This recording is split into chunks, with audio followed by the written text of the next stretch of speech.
You'll find out right away. Who are we, the British people? Let me be your guide through our history. The British Islands were first inhabited by the Celts, then the Britons came and gave the name Britain to our country. We were conquered by the Romans, but nothing much happened after the Roman occupation. We didn't adapt the Latin language. After the Romans occupied our territory, we were invaded again, this time by the Germanic and Scandinavian tribes. The modern English language came to being after the Norman conquest in 1066. We fought with France for world domination and we became the greatest colonial power during the Victorian Age. I was one of the pilgrims who colonized America. We were 100 people who sought for religious freedom in the New World. We set sail on a ship named Mayflower in September 1620. We established the first permanent settlement of Europeans in the New World. The first winter was harsh and many of us died. It all changed when an Indian taught us how to tap the apple tree for sap. He also taught us how to plant the Indian corn and other crops.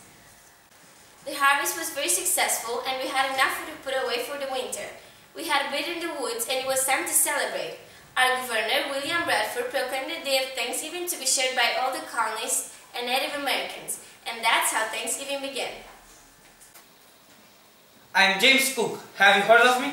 I was the one who discovered Australia. I sailed along the eastern coast of Australia, which had never been seen by Europeans. I claimed it for Britain and named it New South Wales.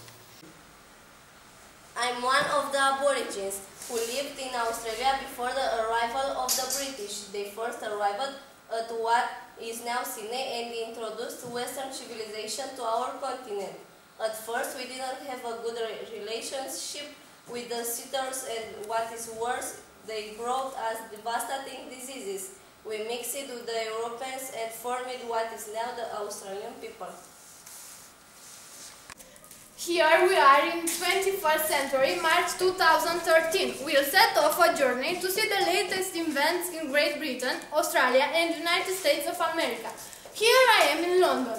What are these people doing? We are training for the London Marathon. The London Marathon? Yes, it's a long-distance running event and is held every year. Good luck, I have no time to lose. There's so much to do in London. You know, Samuel Johnson once said, "A man who is tired of London is tired of life." I'm heading for Buckingham Palace, the official residence of Her Majesty the Queen. We are talking to Kate Middleton, Duchess of Cambridge. Thank you for agreeing to talk to us. People are obviously curious about you. Let's start with the obvious. Will Britain have a new heir to the throne? Yes, it's official now. It's been difficult on anyone for 2 or 3 weeks, and it's nice to finally be able to share with everyone. What is like to be the Duchess of Cambridge? It's not easy at all. People have high expectations, and I'm expected to live up to their high expectations. I get involved in all sorts of activities, from royal duties to charity work, but I enjoy it. It's so nice being able to help the others. Thank you for taking the time to answer our questions. With pleasure. I forgot to tell you, one of my friends invited me at 5 o'clock tea. I'm off my way. Hello, my dear friend. I haven't seen you for ages. Hello, thanks for inviting me. Would you like a cup of tea? Of course I would like a cup of tea. This is my cousin, Victoria. Nice to meet you. Nice to meet you too. So, what have you been doing in all this time? Sightseeing, showing the world how beautiful London is. I'd better go now. Thanks for the tea. Drop by anytime you like, my dear. I'm flying to the States now. Bye. Bye. The first stop, Washington DC. Bad luck, the White House is closed for visitors. But we are talking to the spokesman for White House, Mr. Stevenson. Hello, Mr. Stevenson. What events are currently taking place in the States? Hello. As you probably know, March 22nd was proclaimed the Education and Sharing Day. Ceremonies and activities are being held to celebrate hard work and commitment to learning.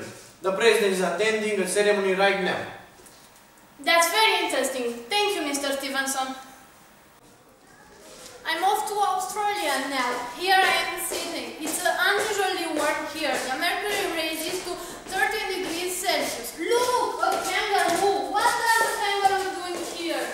I'm in danger. People keep hunting me. I'm scared. I don't want to die. You are not going to die. I will hold out your teeth. Something must Melbourne is the capital and the second most populous city in Australia.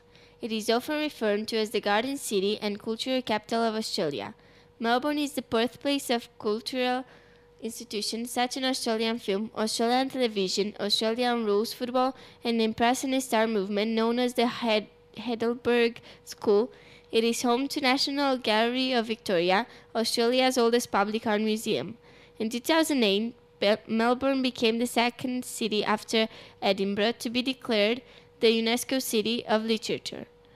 If you visit Melbourne in March, you should not miss the Food and Wine Festival. Each year in March, the festival unveils a world-class program of more than 250 events, attracts the world's biggest culinary and wine personalities.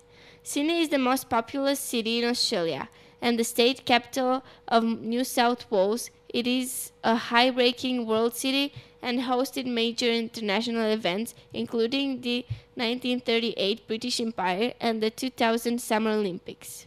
The best time to visit Sydney is in January. For 3 weeks each January, Sydney Festival offers a rich program of more than 80 events covering dance, theatre, music, and visual arts. But as we are visiting Sydney in March, let's find out what is to see and do at this time of the year. Lovers of Celtic music will be delighted with attend of Celtic Festival, the third-day event based around the Celtic theme, promoting Celtic music, dance, cultural activities, and spirituality. The world's largest run and Sydney's favorite sporting event, City to Surf, is the sporting calendar's highlight.